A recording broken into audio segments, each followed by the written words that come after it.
এই দোকানের মালিক আপনার নাই, বুঝছেন? এই দোকানে আমি ওই দিনই লেখা লয়া লইছি যেদিন মোবিলের সিগনেচার দিছিলেন। তাছাড়া এই দোকানের মালিক আপনি কোনো কালেই ছিলেন না। আগে এই দোকানের মালিক ছিল আমার বড় ভাই, এখন এই দোকানের মালিক আমি। সেদিন যে মোবিল চুক্তির নামে একটা সিগনেচার দিছিলেন, ওই দিনই আপনার দোকান নাই হয়ে গেছে, দোকান আমার হয়ে গেছে। আর একটা কথা শুনেন, অনেক দিনের প্ল্যান এই দোকান আমার করে নেওয়ার। আপনার সাথে যত কিছু হয়েছে সব আমার প্ল্যানে হয়েছে। সেদিন ইমরানরে আমি পাঠাইছিলাম আপনার কাছে, সেই দিন আমি টার্গেট করে আপনার কাছে পাঠাইছিলাম ইমরানকে আপনার মোবাইল চুরি করে নেওয়ার জন্য।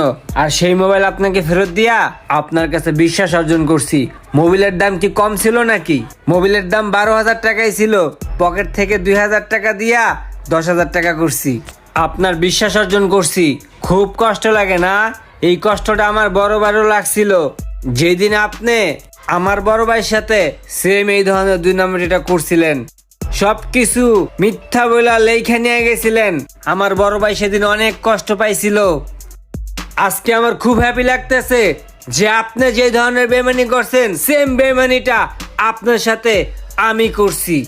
আমার ভাইয়ের দোকান আমি বুঝা নিছি। বাইরান আপনি আমার দোকান থেকে, বাইরান, বাইরা। বেইমানি করে থাকলে একদিন আপনারও বেইমানির ফল ভোগ করতে হবে। ভিডিওটি ভালো লাগলে অবশ্যই শেয়ার করে দিবেন প্লিজ।